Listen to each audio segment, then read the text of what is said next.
Well, good morning, everybody. We welcome you to the Zoom class here today. Just a few quick announcements before we get started. If you've not already renewed your HASP membership for the 2022-23 season, please do so as soon as possible. You may find the email renewal form on this week's HASP Happenings email. If you're unsure of your membership status or want to confirm your renewal or payment, you may email or phone the HASP office or visit Ian after today's class. Also, I invite you to join us for HASP hour this afternoon at 2:30 here in the HASP office. You can meet other HASP members, talk about what you are currently reading or screening, and enjoy a cookie or two. All right, I'm Lauren Mengs, and I'm the coordinator for today's talk. And we have a nice group here today, a full house here, and we have another people of up to 70 who have signed up for Zoom. So it's a pretty big class today. So a couple of other quick announcements. First, if you have a cell phone with you, I better do it myself.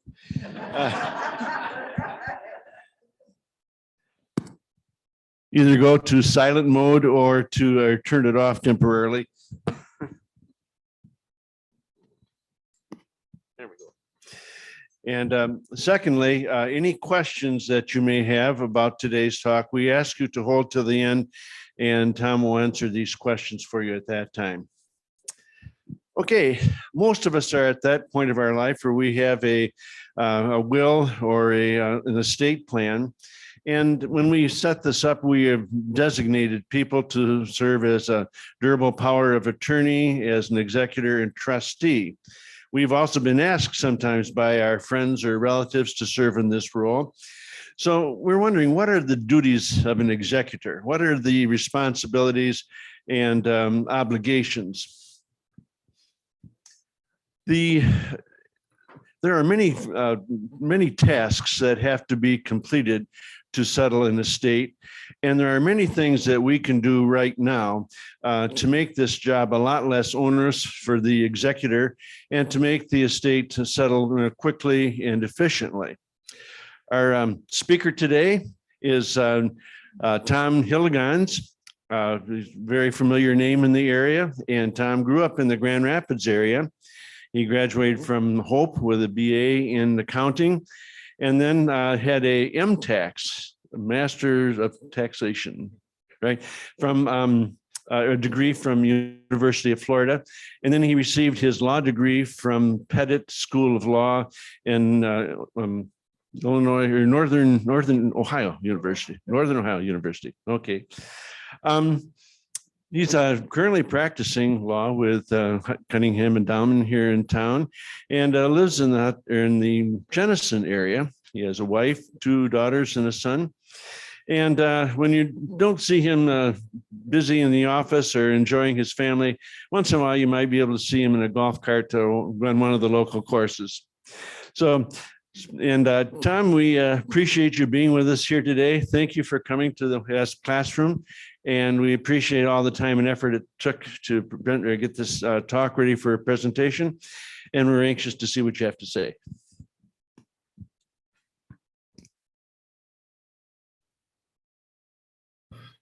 All right, thank you, Lauren. Lauren asked me to stop by, talk about the executor's duties, how to make their lives easier.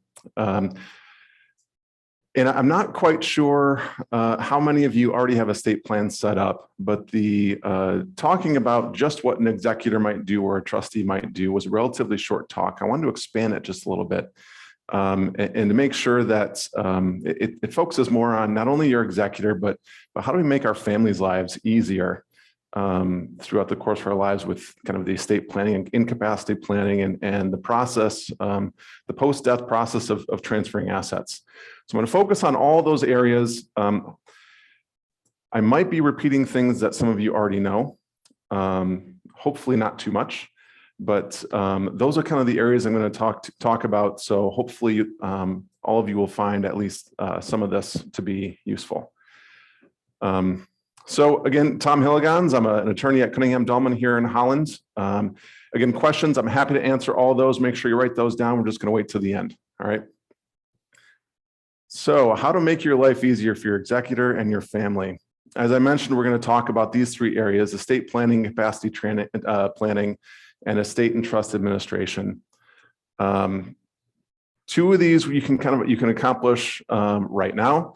And in terms of the estate and trust administration, I'm going to also talk about a few things you can do to make sure that your executor or trustee is ready to go and makes their life and their job as easy as possible.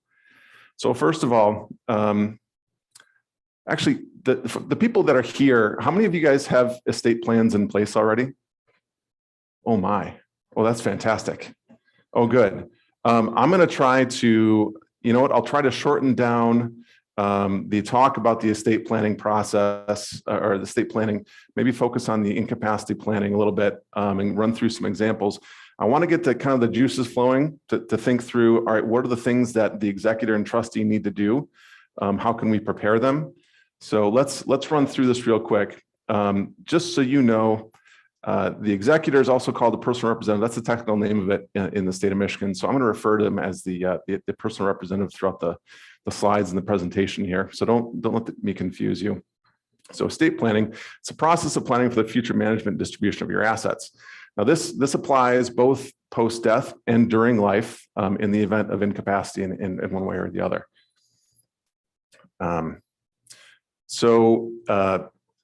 The planning process is important. There is a default mechanism for making sure that your assets transfer to your beneficiaries, your heirs, and that requires going to the probate court. Not a whole lot of fun. It's kind of a time-consuming process, and it's something that you don't really control. Now, the probate court is the default mechanism, and I should say, for all of you who have estate planning documents already in place, if there's any assets that are not handled through your estate plan, let's say you've got a trust set up, or let's say you've got beneficiaries designated. If those beneficiary designations are out of date, let's say someone has passed away, or an organization and charity that you've named is no longer in existence. Let's say you haven't gotten certain assets into the trust. Well, this probate process is what's going to transfer those assets instead of the estate planning documents and the personal representative and trustee that you've named.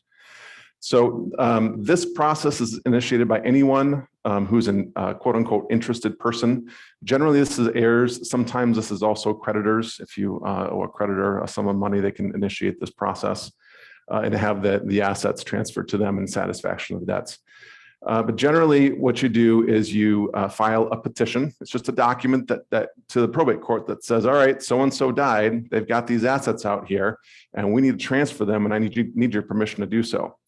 That process requires that you identify all the heirs, identify who the personal representative is going to be, and there's a list of priority people who take priority in that in terms of personal representatives. And then you got to inventory the assets, and that's going to be important when we get later on. But just know that you got to list all the assets, describe them, that would be subject to the probate process. Now, again, if you've got this trust, you've got a trust set up, and all your assets are in your trust except for one. This inventory just has to list that one asset that needs to go through probate administration. But that's generally how the process works. And then once we've notified all the heirs, let any interested person, give them the opportunity to intervene, to object. And once we've identified all the inventory assets, filed everything, the judge is going to bang their gavel and say, yes, okay, you can transfer those assets to the people that they're intended to go to. It's a bit of a process. It's difficult, time consuming. And on that note, if you've got your estate plan already set up, make sure you go back through all of your assets. Make sure that we're going to talk about how to own assets and how to name beneficiaries, but just know that you don't want to go through this process. Don't leave any random assets hanging out there that might have to go through probate administration. So with the planning process, as you guys are all familiar, you guys get to control who you name as personal representative, who you name as trustee, who you name as agent under power of attorney. You get to name those people, so you're in control. You get to name who all your assets go to and in what capacity. Now let's talk about real quick how to transfer assets.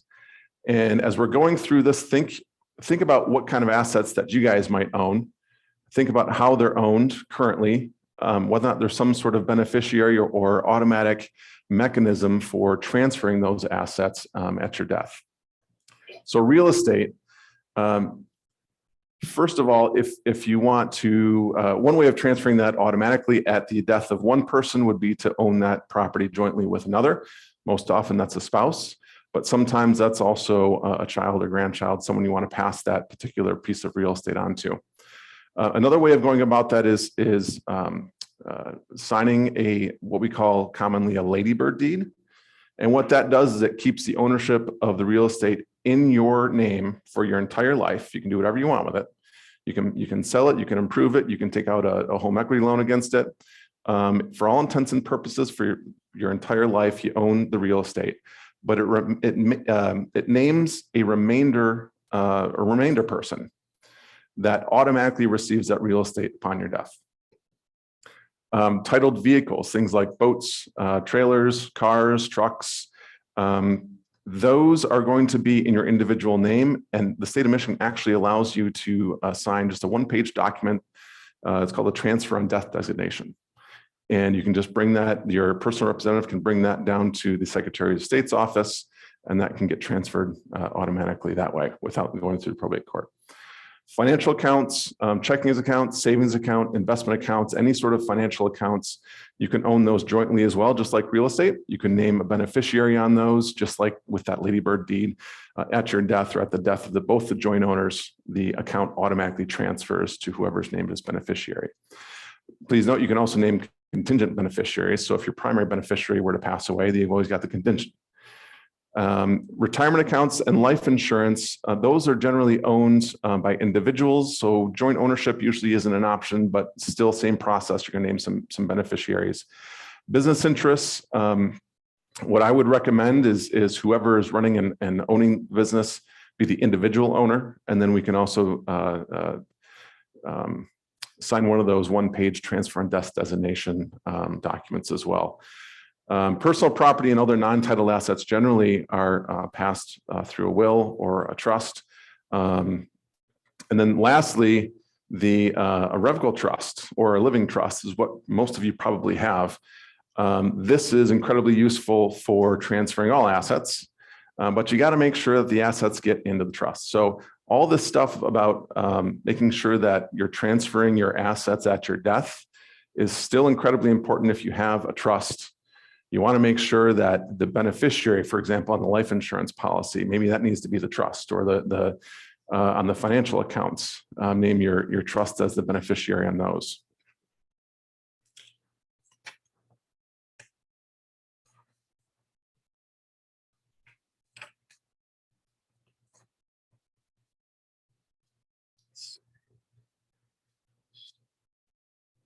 All right, let's skip here. How to create. You guys probably know how to create a last will and testament. Probably know how to create a trust agreement. One note on trust agreements. Do you guys all have trust agreements? Can you raise your hand if you have a trust? Most of you guys do. Fantastic. All right, great. Make sure that you stop by, whoever drafted your estate planning documents, make sure you stop by or at least review them once every 5 years. Stop by and talk to your attorney at least once every 10 years. Sometimes those things need to be updated. One of the great things about the trust agreements you guys have is they can be modified just slightly, kind of the way a surgeon might go in and just slice out a little, just something little, maybe remove a little piece of your skin and fix you right up. Same thing works for a trust agreement. You can just go in and just make a small amendment to that, make sure it gets updated. So I want to talk through now just some examples, just to kind of get the juices flowing. Let's think through different types of assets and how we potentially might name or have them owned and name beneficiaries. First, if you've got a single individual with one adult child, this is really easy. You've got a last will and testament. Let's do a ladybird deed on the home, right? So the individual is going to own it for their entire lives. At their death, it goes to the adult child. On the checking and savings account, one thing the individual is going to own the checking account for their life, and we'll just name a beneficiary, name the adult child as the person who takes at their death. One thing, I get a question often on whether or not bank accounts should be jointly owned. One thing I want to mention, I don't recommend that generally. Even in the event that you want a little bit of help managing your finances, generally don't recommend that you jointly own a bank account with one of your children or one of your trusted people in your lives, or a grandchild, something like that. And and the reason for that is, once you've got it owned jointly by 2 or more people, now you've opened up those assets to the claims of creditors for both individuals, for every account owner. So I do have some clients that have that great traditional Dutch stubbornness, and they just insist on having jointly owned accounts. If you want to do that, I would say put a small amount of money in that account that's going to be jointly owned, something like $5,000, something that will, so that if you're going to subject that account to the claims of the other joint owners creditors, that it's a small amount rather than some sort of large savings account or investment account.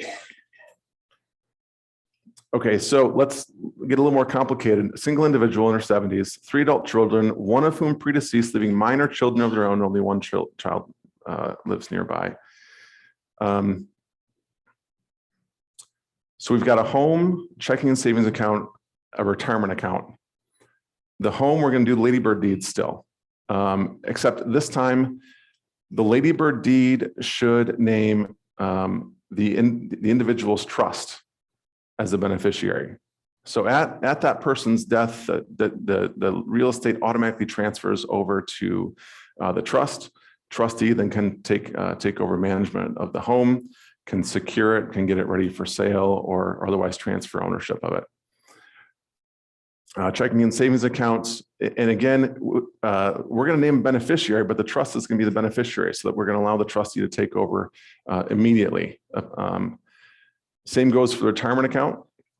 Now, when we're transferring control of these assets, right? The individual has passed away. They're no longer the owner of the retirement account, right? Someone's got to contact the retirement account administrator. What's going to be important is that whoever's in charge, whether it's a personal representative, if you don't have a trust, or the trustee, obtains a death certificate.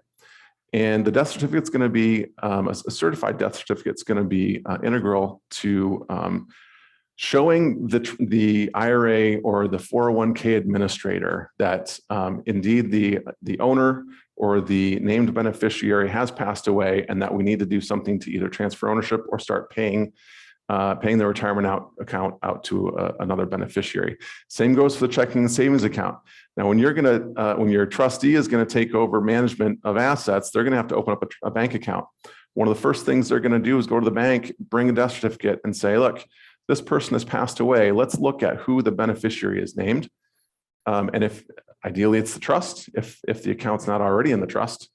And then the bank will transfer those funds into a bank account in the trust name so the trustee can access those.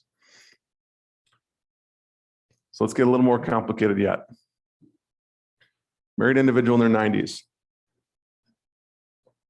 2 children who also are married with children of their own. One child lives locally, but passed away, leaving local grandchildren. The other child lives distant. Some specific bequests to close friends and charities, with remaining going to the children in equal shares. So there were 2 reasons I wanted to create this little example. I don't know how many of you are just leaving all of your assets equally to your children, but in some cases you can name specific recipients of a dollar value, which is a specific bequest, or a percentage of your assets to particular people. That's one of the great things about the trust agreement that you guys may already know. So I want to make sure that you understand that if we have close friends, charities, children, family, descendants, you can slice and dice how your assets get divided up and distributed out with a trust agreement. In addition, I've added a boat here. Well, I wanted to add one note on this boat. So ideally, we're going to transfer that with a transfer on death designation. What we don't want to do, though, this is one exception to the rule where we don't want this to actually go into your trust. Michigan will levy a 6% use tax on a transfer of the boat, not only into the trust at your death, but then coming back out of the trust to whoever's going to receive it. That's going to get expensive real fast. So we don't want to do that.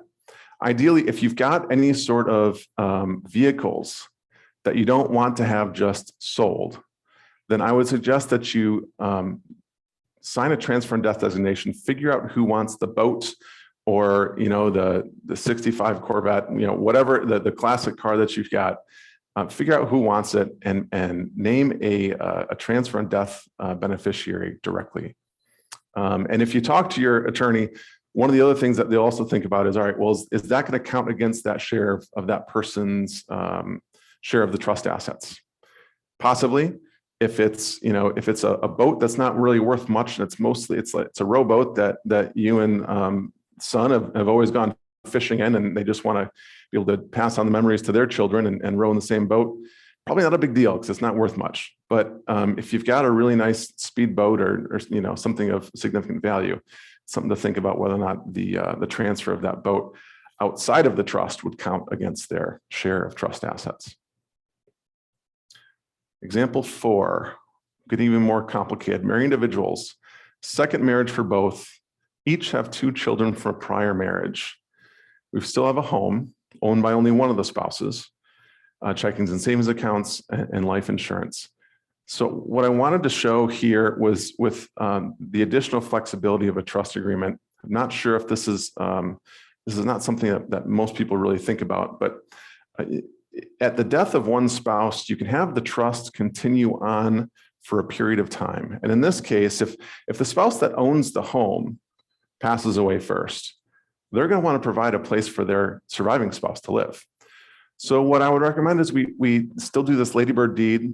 The trust is named as the beneficiary. But the trust continues for the life of the surviving spouse. Surviving spouse gets to live in the home for as long as they're alive.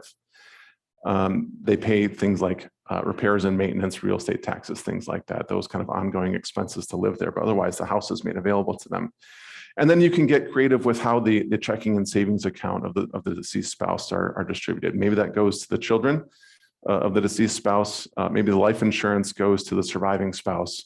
All depends on how you want to support each other in the event of the death of one of you.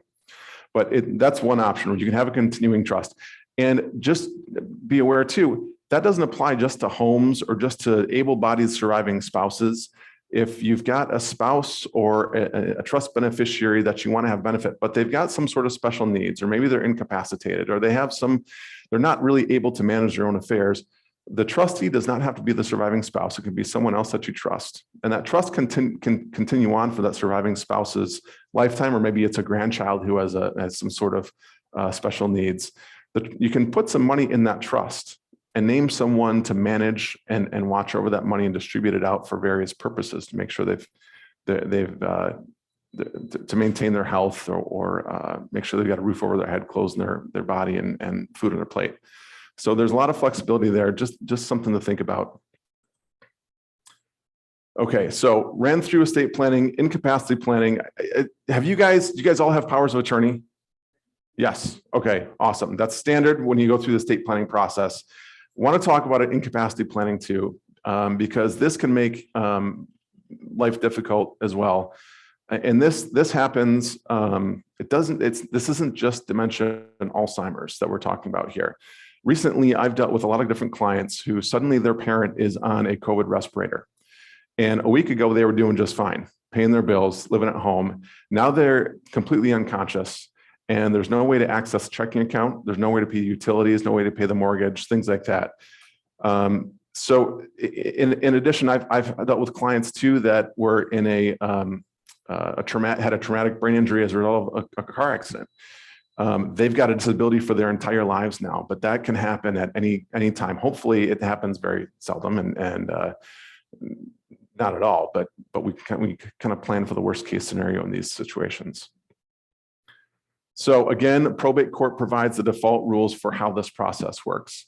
You guys all have powers of attorney in place. That's great, because going through this process to appoint a guardian or conservator can be even worse than the estate or the probate or the probate administration process at the end of your lives. So without much further ado, I'm going to continue on.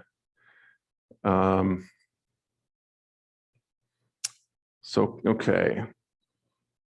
So with planning, you guys have a durable power of attorney named an agent, and a healthcare power of attorney we've named a patient advocate. How to create, you guys already know that. Healthcare power of attorney. Two notes on powers of attorney. With a durable power of attorney, you can limit the scope of this in a lot of different ways. I've worked with clients who they've got a piece of real estate that they're selling, or there's a specific asset that they want to deal with, or they're selling, and you know what, they're going on vacation. So they're going to delegate authority to someone to just close on a transaction, and it's solely limited to that specific asset. Other times you can limit the scope of the agent's authority to a period of time as well. So there are other options there. There's a little bit of flexibility. One note on the healthcare power of attorney, there's two ways of authorizing your agents to actually have the authority to act. Oftentimes, people will allow their agent to act immediately once you've signed the power of attorney document. Another option is to have them act only after you've been declared unable to manage your own affairs. We call that a springing power of attorney because it springs into effect only upon your incapacity. Some people like the latter because it provides a little bit of a hurdle to make sure that they remain in control of all their assets, everything that they own and their own decisions, until such time as two physicians have actually declared them unable to manage their own affairs. Other people, most often I see people name their children or other close loved ones. So they see that hurdle as an impediment to allowing their loved ones to make decisions for their benefit. Just something to think about. Take a look at your documents, make sure that you've gone with the option that you prefer. So here's some alternatives for manage. All right, so let me back up a minute. So the durable power of attorney, I'm skipping over a lot because you guys have already planned. The durable power of attorney allows your agent to make legal and financial decisions for you. So these are a couple alternatives for making financial decisions. I find a lot of people that are 60, 70, and older like to go with these options. So give them some thought. It might be something that works well for you. So you've all got a trust agreement. Consider who your trustees are. You guys are probably the trustees of your trust right now. You might have named some children that live locally, or maybe they live far, but you've named someone to succeed you in the event of your death. Well, a trust agreement will also provide for a successor to take over in the event of your incapacity. For our trust agreements at Cunningham-Dahlman, we have a physician. We require a physician who has examined the trustee in question in the last 6 months, plus either the majority of the trustee's children or the agent named on the durable power of attorney. It's a little bit of a simpler process to declare a trustee unable to act in their capacity as a trustee. In that event, they actually resign automatically. And then the successors take over. So let's say you've got your kids, one of your children named who live here in Holland. In the event of some sort of incapacitating event, they can go through this process, automatically take over control of any of the assets that are actually in the trust right now. In addition, if the trustee in question actually recovers, well, then they can be put back into power. And in the example here, the child essentially says, all right, mom, dad, you guys are fine again, you take back over. So it can be a temporary fix for some sort of temporary incapacity.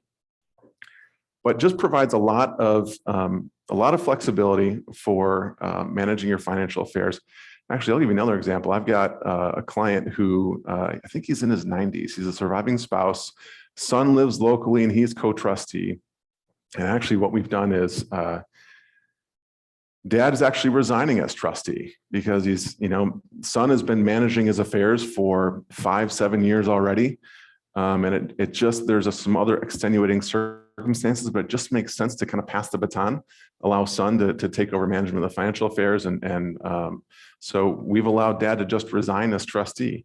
And it's as simple as that. Now all of the financial affairs are managed by someone that he trusts. And there's no bickering, no difficulty, no hurdles to jump. It's just a smooth transition. One other option to consider is joint ownership. Now, as I mentioned, you're opening yourself up to claims of creditors for the other joint owner, but it's also an option if you want to say name, like I mentioned before, a joint owner to a checking account that will allow someone to help manage the finances that way. Okay, and I've got the same 4 examples here, and I'm going to run through these probably pretty quick because you guys, I think, know what you're doing, or you guys have some planning in place. Let's go. All right, so example 2, back to the single individual in her 70s, 3 adult children, one of them predeceased, leaving minor children of their own, and only 1 child lives nearby. So one thing I want to note, we've got a retirement account here. We can name a beneficiary, we can name the trust as a beneficiary, but we can't put that actually into the trust. So I mentioned just a minute ago, we can put all your assets in your trust while you're living. We can name a successor trustee or a co-trustee who you trust to help manage the finances while it's in the trust. That doesn't apply to the retirement account. So it's important to have this durable power of attorney in place because the agent under the power of attorney is going to be able to manage the retirement account.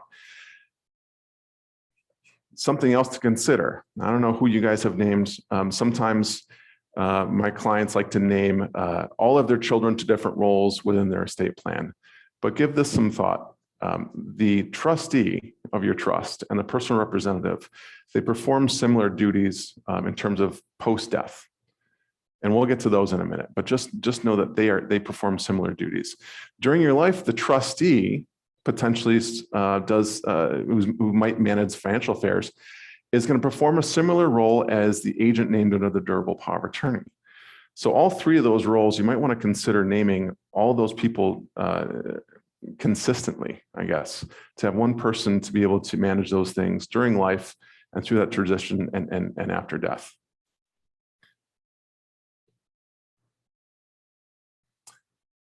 So here we get the example 3, we're adding the boat, the asset at the bottom of the list there, we're adding the boat into the hypothetical here.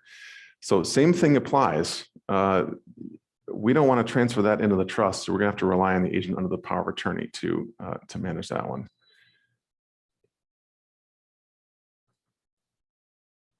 Example 4, we've got a second marriage for 2 individuals.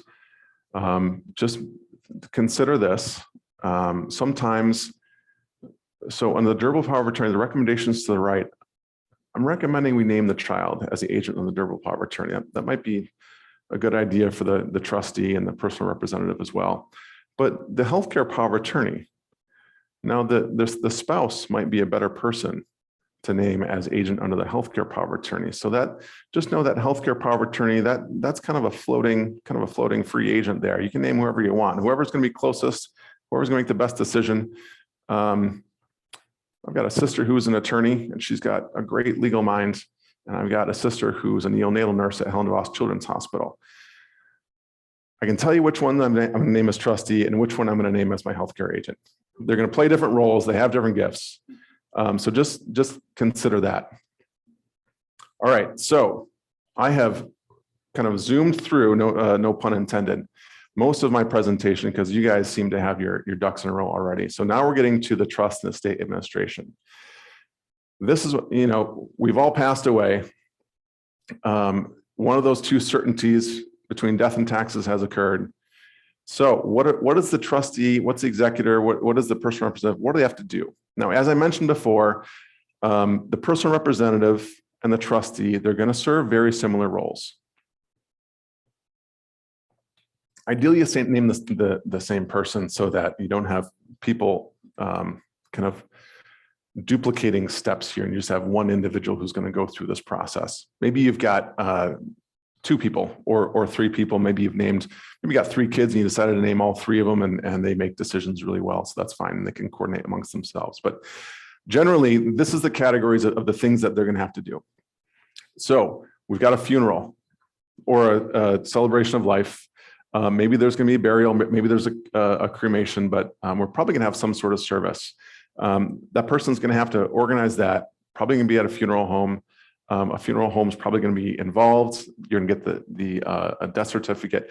Actually, get like 3 or 4 death certificates just in case, because going back to the funeral home is going to be the last thing you want to do. So get 3 or 4, 5, 6 if you really want. I think they're only about $10 a piece at most. So obtain a death certificate. Next, you're going to have to ascertain the heirs and beneficiaries. Hopefully, this process is going to be easy.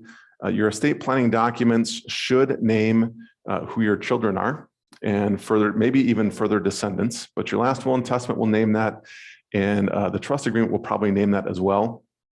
One thing that you'll also have to look at who is named as a beneficiary, a non-family beneficiary. So there might be some charities that have been named. There might be some individuals, close friends. I've got clients that they have given a specific bequest to close friends who are going to take care of their pets after they go. So they might give them like $5,000 or $10,000 just to make sure that the pets will live a good life and get the expensive kibble and have a nice bed to sleep in every night. Other times it's close friends. I've one of my clients was adopted, and after his adopted parents passed away, his step siblings, well, the other siblings really didn't have any contact with him, didn't treat him like family after that, and he really felt like he had no family. As a result, there were a lot of people in his life that did really nice things for him and really treated him like family. And he kind of developed this other network outside of his family, quote unquote, family relationships. So those were the people that he named in his trusts. Those are the people that were going to benefit. So on that note, so all of these documents, we want to make sure, you know what, I'll cover that in a minute. All right, so we're ascertaining the heirs and the other beneficiaries. Next, we need to inventory and secure all the assets. So let's take a home or a cottage. There's no one living there now. So who did someone lock the doors? Has the water been shut off? Is the AC or better yet, more importantly, the heat? Is the heat turned on, or is the temperature inside the home going to fall to about 30 degrees in the Michigan winter? Are there any assets about a car, boat, actually, I've had run across one client who passed away, had a lot of really nice artwork, and one of the paintings disappeared. Well, the caretaker said he had an agreement with my client that at his death, there was one painting he really liked, and of course, my client had agreed to give it to him. Unfortunately, that wasn't written anywhere, and the caretaker just slipped into the home, and somehow it ended up in his trunk. So, securing assets, can also be important, but inventorying assets as well. I mean, we know where you live, right? Your family and friends know where you live. They can see the car in your driveway. Have you got an RV stored somewhere? Do you have a boat stored somewhere? What financial accounts do you have? Do you have 3 checking accounts? One at Fifth Third, one at Lake Michigan Credit Union, another one at West Michigan Community Bank? Does everybody know that? One of my clients this past winter, her husband passed away in his 50s unexpectedly. She literally had to walk bank to bank to bank in Grand Rapids and ask, did my husband have an account here with you? It's still ongoing. It's a textbook case of why you go through estate planning. But no one knows who you bank with. What if you do all your banking online? Where do you have your financial accounts? Do you have a retirement account from, let's see, another client of mine. So he worked for 3 different universities during his life, one down in Texas, one here in Michigan, one on the East Coast. He's got 403B retirement accounts at all those places. Do you think the kids know where those are, or what accounts they're with, or if they've been consolidated with any other retirement account administrator? Probably not. What other assets do we need to think about? Does anyone have any odd assets that no one would know about? How about gold bullion? I have clients that have silver and gold. And literally they're not the kind of people who are planning for the end of the world, but it's just they think it's a sound investment and strategy to have at least some precious metals in their safe. So that's where they are. They're going to one particular individual, but who knows who has that? I mean, that's not even, you don't have a title for that. You don't have a bank account statement for that. That's just sitting somewhere, hopefully in your safe.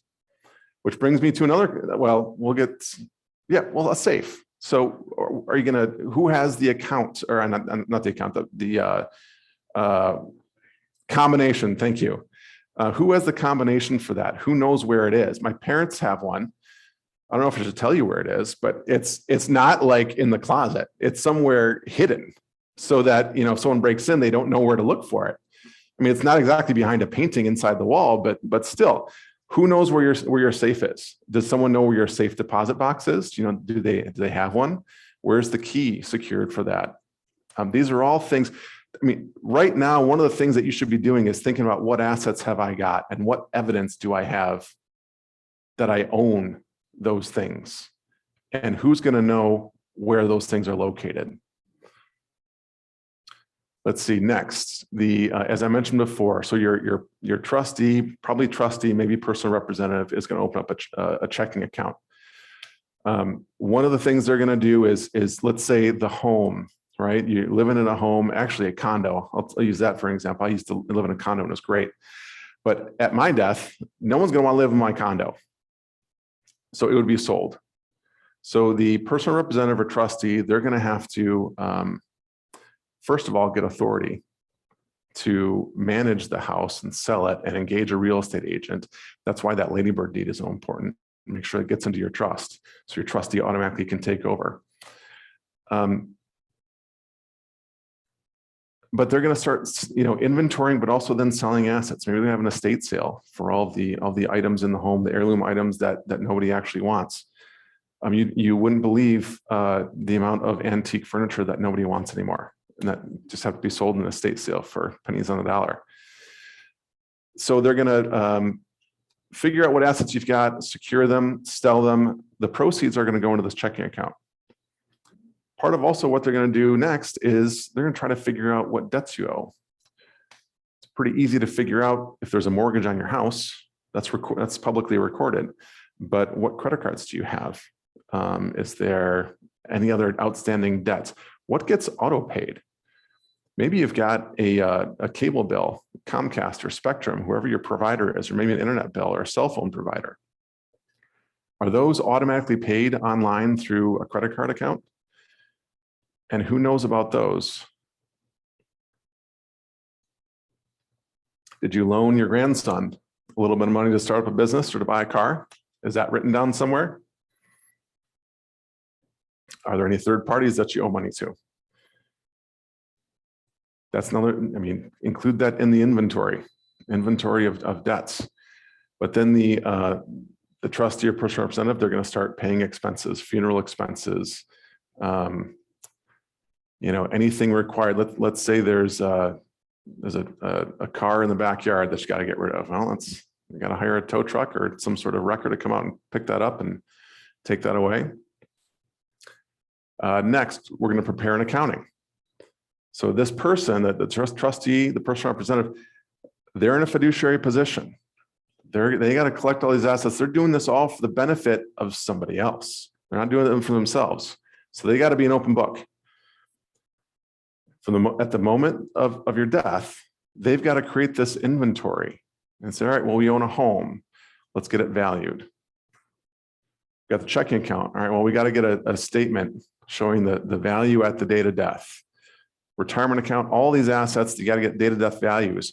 But the trust administration process is not going to be over and done in 1 week. It's going to take a few months.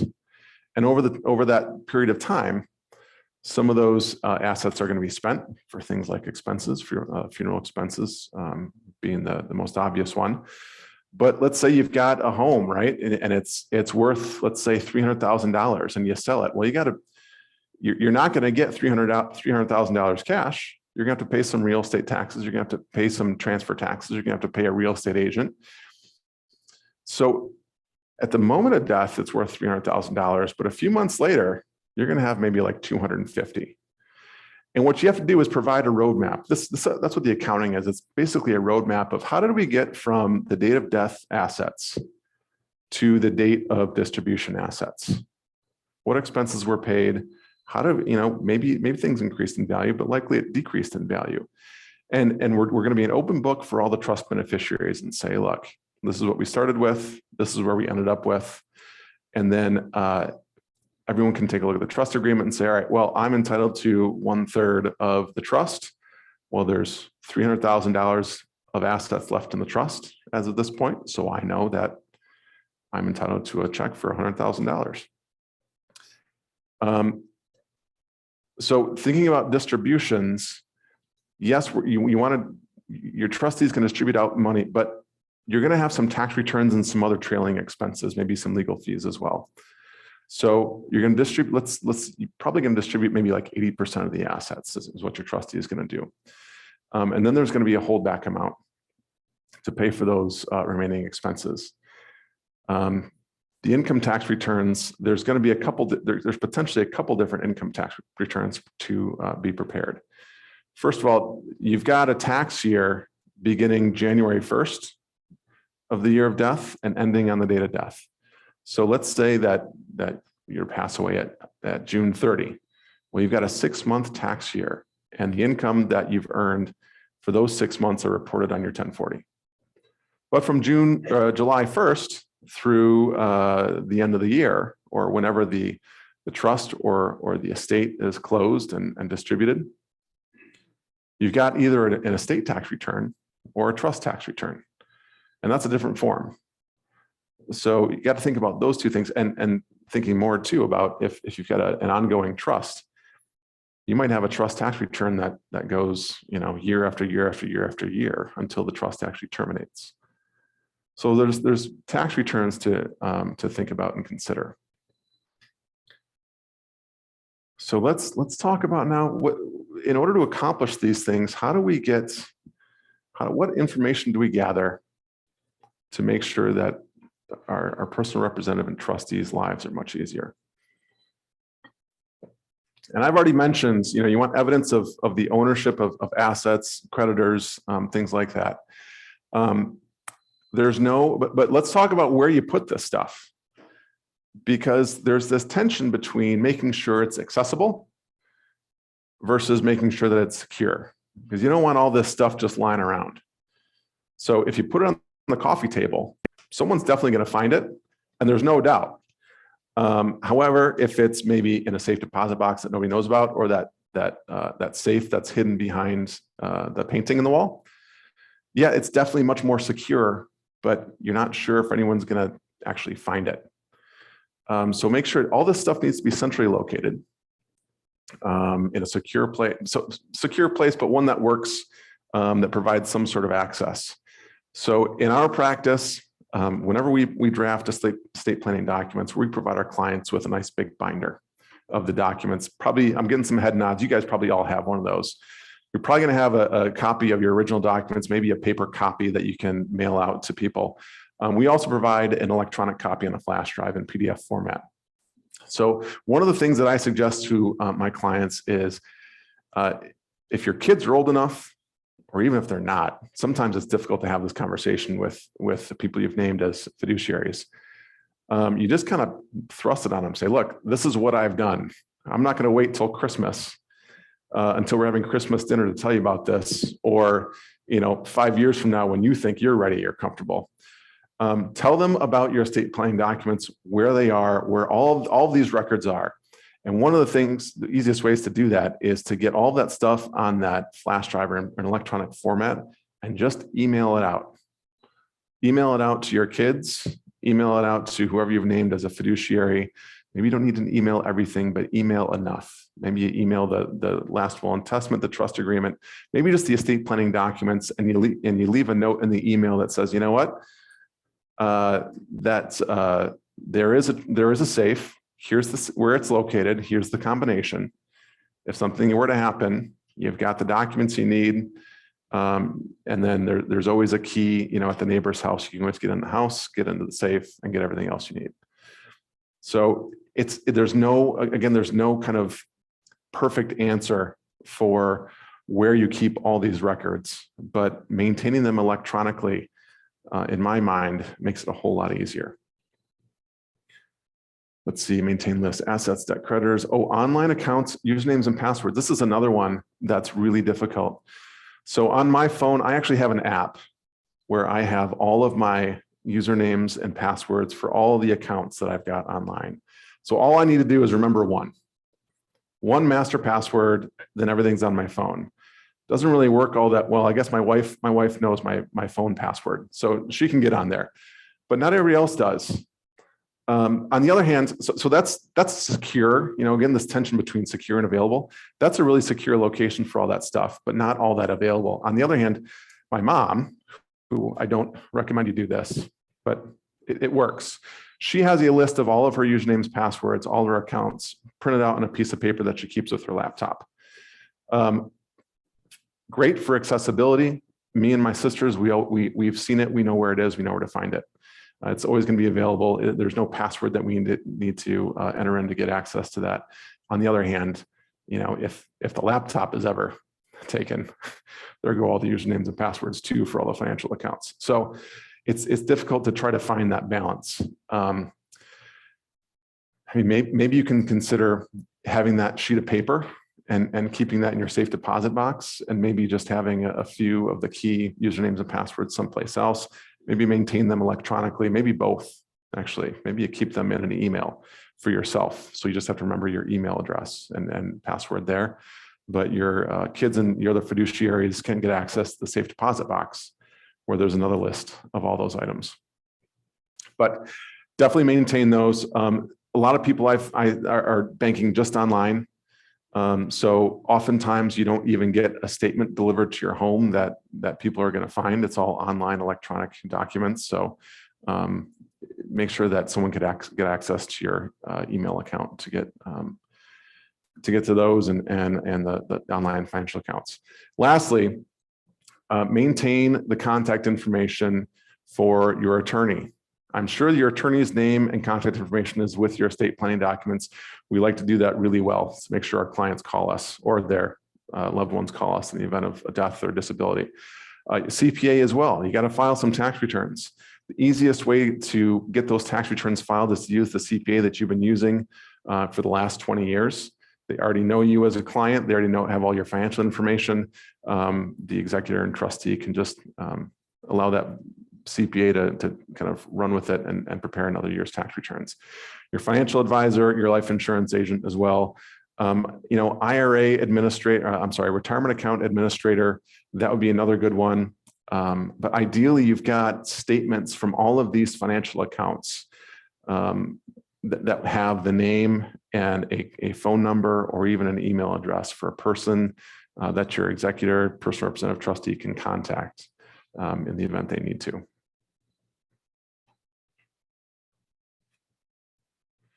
All right, I thought I did a speed run through this, but I've gone for almost an hour. So at this point, hopefully I've kind of got you guys thinking. Do you have any questions? Yeah, let's start here. Yeah, that's a question for you. You said to. Okay, thank you. You said to name a trust as a beneficiary of all your accounts, including investment. Mm-hmm. And you talked about if you name a person that they could be then exposed, they could have financial exposure through a lawsuit. Can a trust that's named as the beneficiary ever be sued? Can the trust itself be sued? Can a trust be sued? Well, what kind of lawsuit are you thinking about? I don't know. So probably whatever anyone else could come up with, So let me try to, okay. So the question was, we want to name, I was advising that we name the trust as a beneficiary of financial accounts. And thinking about creditor protection, right? We're talking about if you've got joint ownership of assets, you're exposed to the claims of someone else's creditors, the other joint owners creditors. Yeah, that's an interesting question. So let's say, well, if let's say there's a business lawsuit, right? You own a business, and there's some sort of claim. The claim is going to go against the business. So I wouldn't worry about something like that. If there's a personal lawsuit, maybe something involving a slip and fall at a house or something like that, some sort of liability there. It depends on the level of control that the person in question, the person who's being sued, right? So during your lives with these trusts that you guys have, I assume it's what you guys probably have are revocable trusts, also called living trusts. You can put your assets in them, you can take them out, you control them, you can get all the income from any assets in the trust. You have full control. You can amend the trust, you can revoke the trust, you can do absolutely whatever you want to do with the trust. If you have that level of control over the assets into the trust, a creditor or a lawsuit against you personally will be able to reach the assets in the trust. However, if we've got just a beneficiary named, let's see, if there's a lawsuit against me that's outstanding and I die, my assets go into my trust. My trust is now irrevocable, so I no longer can control it. That's an interesting question. They might be able to get those assets, but even if I didn't put them in the trust, they would then go to my probate estate, and the claimant would be on the same, would have the same claim against my probate estate. So I guess the answer to the question is, yeah, it's possible they could sue the trust, but naming your trust as beneficiary doesn't put assets at any, I guess, on any worse footing as if you didn't, and they went instead to a probate estate. Tom? I have a two-part question. The first one is, you mentioned on transfer of death, you can put boats or cars, what have you, in there to avoid. And I'm assuming you can do the same thing with a storage building and contents of boats or cars. Is that correct? A storage building, I'm sorry, so. Well, my one son wants the storage building when I croak with the stuff, because there's different things in there. And so can I name that on transfer of death, that building and contents under transfer of death, that kid gets it. And then I'd have to look at, part two of that question is I'd have to take a look at the inventory and asset valuation so that it's equalized between the children. But to the first part of the question, where's the storage building located? It's in town. It's in town. Is it next to your home? No, it's several blocks away. And you're renting the storage unit? No, I own it. You own it. Okay, so that's a separate piece of real estate.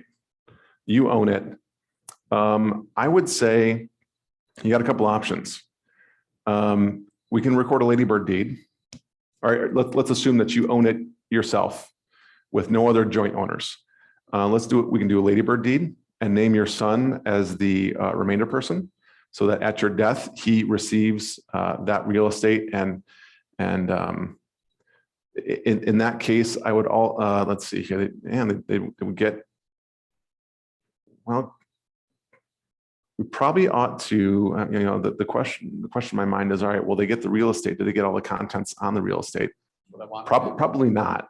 So we'd have to inventory those items and make sure you list, all the items that are in that storage building. Now, I don't think you actually have to go through and say, all of my little jars of spare nails and screws and washers. And instead, if you're going to create a list, say, all right, well, everything that's located in all the personal property items located in that storage building go to my son. You can be a little more general about it. So that's option one. Other option is, I'd say, have a ladybird deed, have the storage building go to your trust, and then add a provision in your trust that says, all right, storage building goes to son.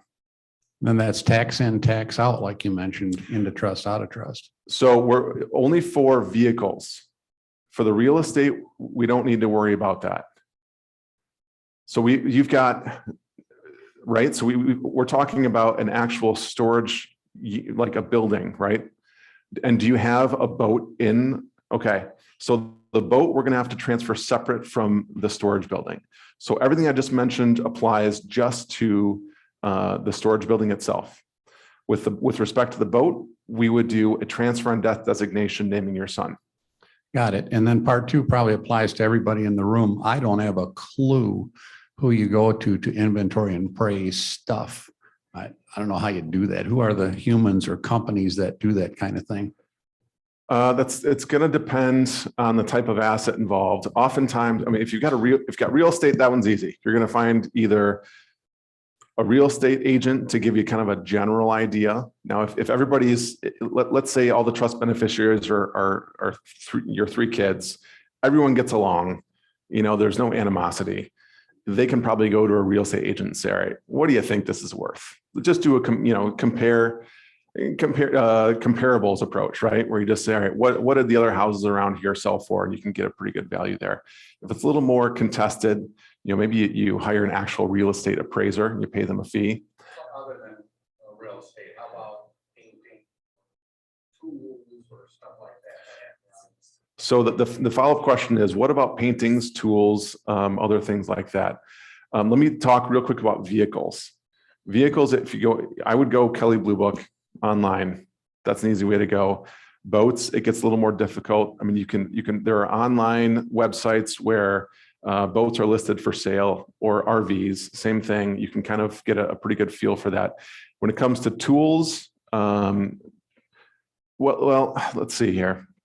Let's talk about paintings. If this is a really nice oil painting, is that the kind of thing we're talking about, or is it more general in-home decor? That's in-home decor. So generally, we don't worry too much about valuing that stuff. If you're going to leave particular items to a particular a child, we're going to list those first. If it's something like a diamond ring, we're going to value that, because that might be worth $1,000 up to $10,000, something like that. Otherwise, what you do is just say, all right, everyone gets an equal amount, and you figure out a way to make sure it's a fair approach that everyone gets to choose something, and everything gets distributed out equally or fairly. I've seen some people allow, let's see, if you've got 3 siblings, first sibling gets to choose 2 items. Is that how first sibling? No, I'm sorry. The first sibling picks 1 item, and then the second sibling picks 2. And then you start going 1 each all the way around. I've seen a lot of people give each of their children, you get like colored stickers, little circle stickers, red, blue, green. Everyone goes around the house, puts a sticker on whatever they want. And if more than one person wants a painting, well, it's like, all right, well, you start to figure out how to swap and wheel and deal, and I'll get to you in a second. In terms of values, though, so that takes care of making sure everyone gets a fair shake at getting an opportunity to receive something of value, and that kind of minimizes the need to value the personal property items or the home furnishings, things like that. So we don't usually run across the need to value those kind of items, and there could. If there's something of significant value, well, jeweler, you can figure out, you can find a local jeweler to get an appraisal for that. Paintings have me stumped, though. If you've got a really nice oil painting, you'd probably have to go to maybe an auction house and track down an auction house to maybe value that. But otherwise, for most of the stuff that's located in our homes, it's not usually worth a whole lot. So we usually don't need to worry about valuing things. Is that close enough? Okay. The question right over here, or Tom, you've referred to ladybird deed a couple of times. I hadn't heard that term before, and I have an idea what it is, but could you define that? Sure.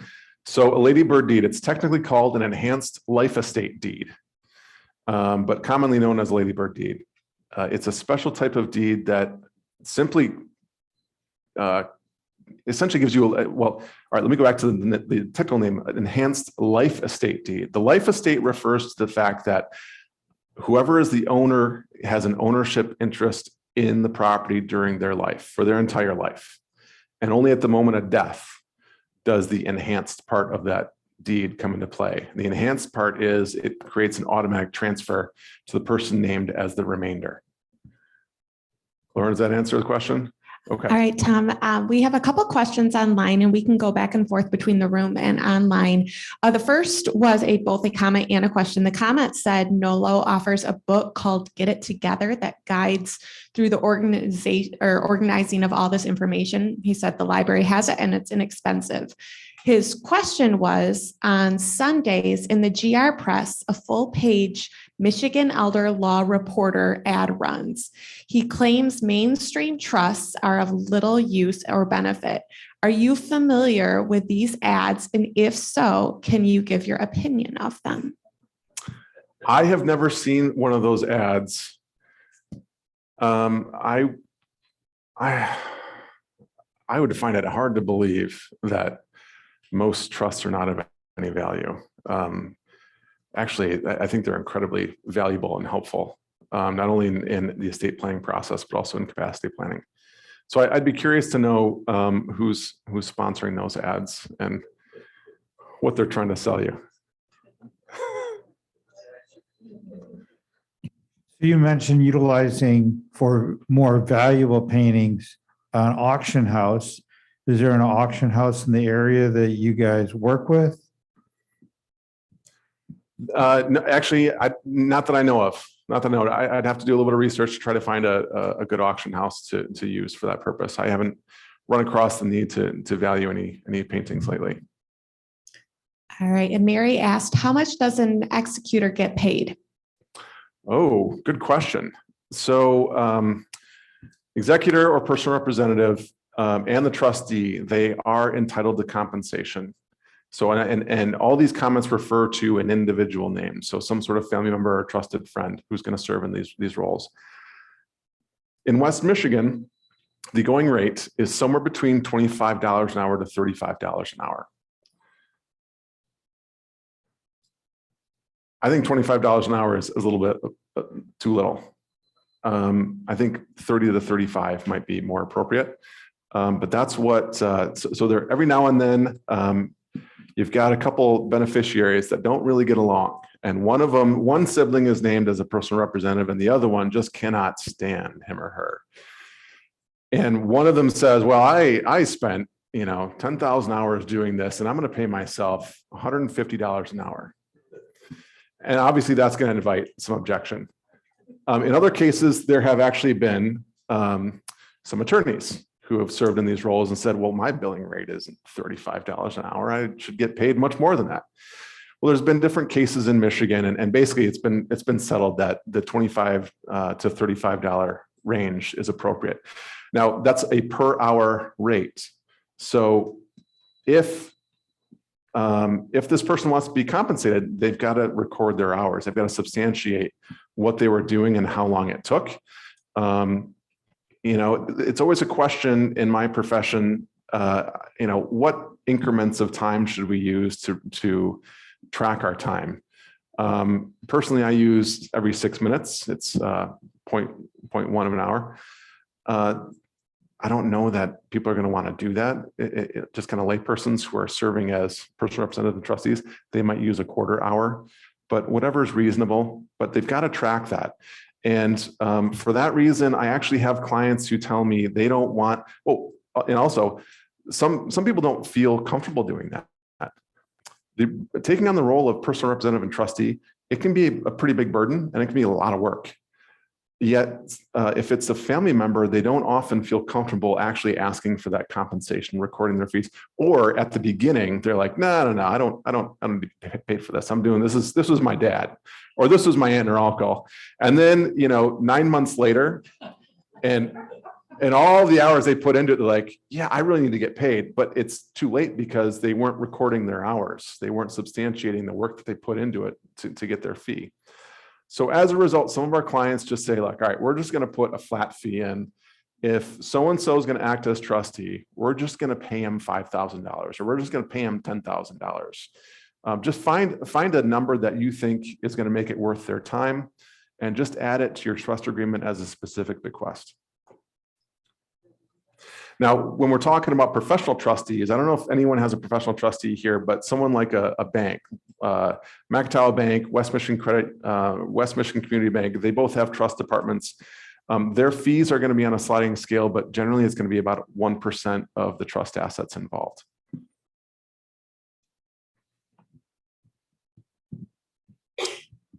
Oh, go ahead. Would you comment on annuities, where they fall in these assets? Okay, annuities. So generally an annuity is a contract with a third party to pay an annual amount for your life. Now, some of these contracts, they'll have a post-death benefit, maybe for a surviving spouse. But generally, once either yourself or your surviving spouse have both passed away, the payments end. So there's no value to transfer to your heirs or your trust beneficiaries. All right, I've got a quick question here online. Actually, I'm going to give you two questions because one is just going to be a yes or no. Do you have an outline of your presentation material that can be available for the group? Is something like that available? Or any additional information? You can just do that at your wrap up. And then also, Laura was wondering how to nudge an older sibling who has no surviving spouse or children, never married, to execute a will and needed estate planning attorney advice, but the sibling keeps putting it off. Knowing as the only other surviving sibling and relative that she will be tasked with the handling of everything and potentially after the older sibling's death, the older sibling has extensive investments and owns a condo. So for maybe just relatives who don't have any thing in place, is there any advice you would give? So first of all, everybody puts off estate planning. So this is not just ornery siblings, but honestly, there's no way. I'd say bribery, totally just bribe her to come in, promise to pay the legal fees to help her get, we'll have a bunch of forms to fill out to get the process started. That's really the only thing. I mean, I have had some siblings bring another sibling who was single and childless. And actually in that case, she was facing a potential brain cancer diagnosis. So they said, you know what, we're going in. And the two brothers grabbed her and said, we're making the appointment. You meet us there. We'll buy you lunch, whatever. But it took some cajoling. There's no easy answer for that, but it's, some sort of bribery. Yeah, I'm thinking about helping my child, with the task of being the executor of our estate when the time comes. Your last slide with a list of things to kind of have available was really helpful. Is there a book or a website or a reference? I mean, surely somebody has developed that into a multi-page notebook that you can assemble or something that would be useful. Do you have any recommendations for going beyond that slide and helping a child prepare? So I've got a book, but the book is about 15 years old. I think it's out of print. But I thought there was a recommendation from someone online. Was that? Yeah, there was a recommendation. It says Nolo offers a book called Get It Together that guides through the organizing of all this information. It says the library has it and it's inexpensive. I am sure Amazon has it as well. I have used that book and it's outstanding and I have a result of it. So if anybody wants to look at the forms, they have like 25 forms and they aren't forms to do the will. It's just a form that says, this is where it is, and little things like if you don't have children, put that you don't have children because they'll start looking for them. Right. Or if you don't have pets, say, I don't have pets. Just a quick thing, touching base. Is there going to be information of this presentation available or any additional materials that might be available to those who attended today, virtually and in person? So I've got my notes, but I don't think they're probably legible. And I didn't create a detailed outline. So the best I've got is just the presentation. So hopefully we took some notes. Do you have, I might be bold asking this, contact, like an email or something that if people wanted to meet with you or Yeah, absolutely. Okay, so maybe we could provide that for Yeah, them? yeah. All right, that would be great. I'm going to quick ask one final question from online. This is from Karen. She said, here is a scenario. 2 of 3 daughters are listed as executors and trustees on my dad's living will and trust. One is in a hurry and the other wants to make sure everything gets addressed. What if the 2 executors and trustees do not agree on the timeline for working through the trust? So in most circumstances, it's just going to create a little bit of discord between the siblings. There are cases where some siblings just don't get along well. And I've dealt with that before. If it becomes an egregious delay, that's going to create some sort of financial hardship to somebody. A trustee can be removed. You can, I mean, as I mentioned before, the default is to go to the probate court to take care of all these probate and the transfer of assets at death and incapacity issues. If you've done your planning, you've got all your documents in place, you can avoid the probate court, but it's always waiting there just in case you need essentially a referee to come in and say, hold the phone, like one of you guys is really messing this up. And the probate court then has the power to remove a trustee or to direct a trustee to do their job properly. So that's only in the most egregious situations, but that's always a possibility. Otherwise, if it's just something where you've got different personalities, maybe one of them is an engineer and can't make a decision, but it gets into the details and the weeds and really enjoys exploring that. And the other one is like a business person who loves making decisions really quickly. It's not going to be easy for them to resolve making those decisions in a relatively quick time frame. But ultimately, they're going to have to figure it out. But that's also a word of warning to everyone. As I mentioned earlier, in terms of naming like the patient advocate, where I'd name my sister who's the neonatal nurse and my sister who's the attorney as like trustee. Make sure you take into account not only the individual gifts of the people you name as fiduciaries, but also their ability to get along with the others. Last question here. Hi, my mom's 92. She lives in Lansing. She had a will drafted years ago when my dad was still alive. It named my sister as a personal representative, and she's since passed away. So what I had her do was like do a handwritten codicil that said, okay, circumstances have changed, and she's named me as the executor.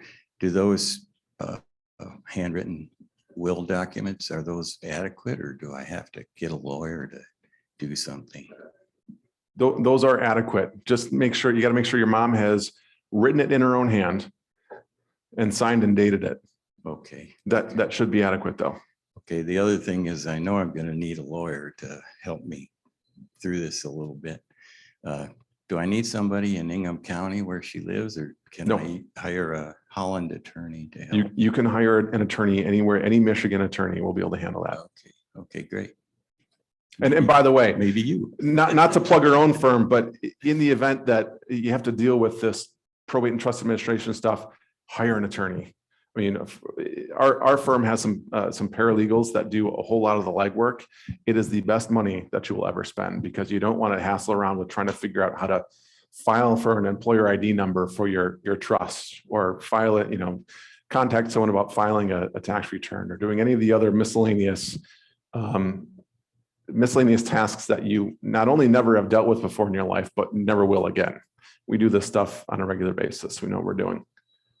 Hope College provides a number of materials to help you in these situations. And we have gotten those over the years. Also, I had to do my brother's account. He had 15 different charities, so I contacted all of them. World Vision demanded that I send them a copy of the trust. And I thought, wait a minute now. So I sent the check, and then later nothing really happened. But I was curious if that happens occasionally. It does happen occasionally. Any trust beneficiary is entitled to see the provisions of the trust that relate to that particular beneficiary. But they receive their money. They're happy. They're not going to raise a fuss. So oftentimes that's how it goes. But yeah, one of the rights that beneficiaries have is to receive a copy of the provisions of the trust that deal directly with them. Any other questions? And an accounting. That's right, Ron. Any other questions? Well, we thank you so much, Tom, for joining us today and appreciate. We have one more question. Yeah. I'm sorry, was there one more? Yeah. Oh, okay. I mean, if I die, my wife gets all the money in reverse. But then if we both did, our 3 kids equally get the benefit. One of them dies, there's some terminology for their children to get it. What's that called? Yeah. Well, yeah. So there's a couple different legal words that we use in those situations, but generally what you're describing is having a predeceased beneficiary. I assume that you guys have a trust agreement. You've got a trust. So another one of the handy little things that a trust does is it deals with the event of the death of a beneficiary, a predeceasing beneficiary, leaving children of their own. There should be language in the trust that will deal with giving I guess, taking the share that was due to the predeceased beneficiary and transferring it instead to their surviving children. It's probably in my trust. I haven't looked at it in a long time. Yeah, and there's different ways to do that, but you'll see language that maybe says either per stirpes or per capita at each generation. Those little phrases are very technical legal phrases that essentially it's just a couple of words, but the explanation of what those do, it's like condensing a couple pages of text down into 2 little words. I think that's the first one. It probably said, yeah, per stirpes. Okay. Okay, once again, we appreciate all the information and I think it's been very helpful. Thank you. Good.